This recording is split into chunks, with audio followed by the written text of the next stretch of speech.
Happy Friday, Andy. And let's look at the Odds Logic live odds screen right now to get the current number. And again, you talked about if you shop around, I'm seeing some places Seattle's -1, some places Jacksonville's -1. So there is some line variance on this. Pick them the appropriate price here on the show, 47.5, the total pretty much across the board. It is juiced a little bit to the under, despite the fact that both these teams flew over the total last week. Seattle's 3-2 straight up and against the spread. Both losses, Seattle was very live to win.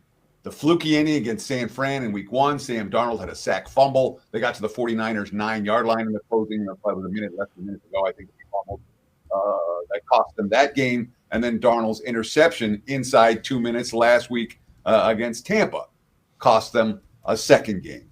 That being said, this team's basically 2 plays away from being 5-0 and being priced in a very, very different range than they are right now. Seahawks do have some injury concerns. You know, at the end of last week, they were missing 4 starters on the defensive side of the football. Don't know if Reek Woolen's going to play. Don't know if Devin Witherspoon is going to play this week. And those are impact injuries against Trevor Lawrence and the passing game.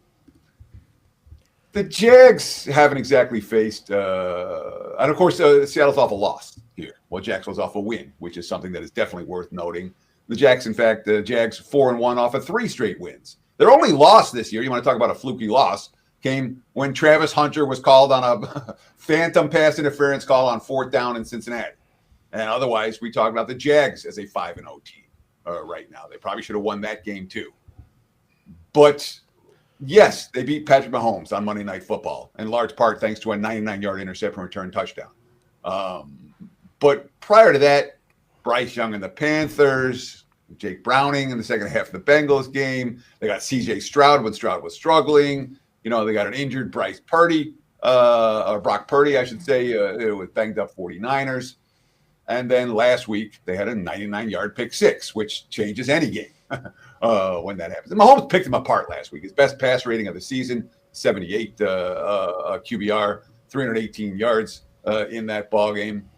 Meanwhile, Trevor Lawrence averaging well below his career numbers in yards per pass attempt. There hasn't been a whole lot of explosiveness from this Jags offense, with the exception of Travis Etienne, who I don't trust to do that consistently.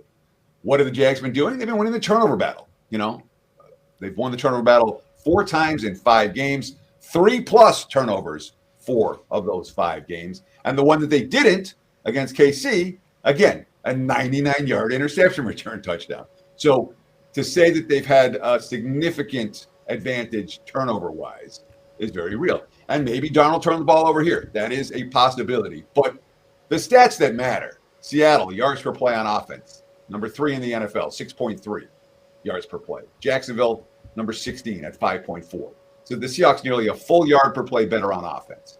On defense, Seattle, number 9, 5.0 yards per play allowed. Jacksonville, number 21, 5.6 yards per play allowed. Advantage Seattle in both of those by a half a yard in one and a full yard in the other. That's a pretty big edge when you talk about per play basis. So I think the Seahawks might well be the better of these 2 teams. I don't love the West Coast team traveling east for the early start game, but if I'm playing this one, I don't believe in Jacksonville. It's Seattle or pass for this bet. But tell everyone what you have up. We got Weekend Warrior. It's a big, big weekend of football. I know you've been running pretty good in football, so tell us about that. Yeah, the college football has been outstanding, 10-3 over the last 2.5 weeks. Or actually, I think it's 3 weeks now. I've got to update that. But college football is on a 77% run. All football is on a 65% run. All sports on a 64% run. The baseball has been pretty darn good as well. Right now, we just have a single play up for Friday night. It's been a hectic morning. We'll have a big card posted as the day progresses today on Friday. But you talk about that Weekend Warrior package, $49. It's a deal. It doesn't get you tonight's play, but it'll get you Saturday, Sunday, and Monday. Every play in every sport. Again, WT.buzz/TC to get on board.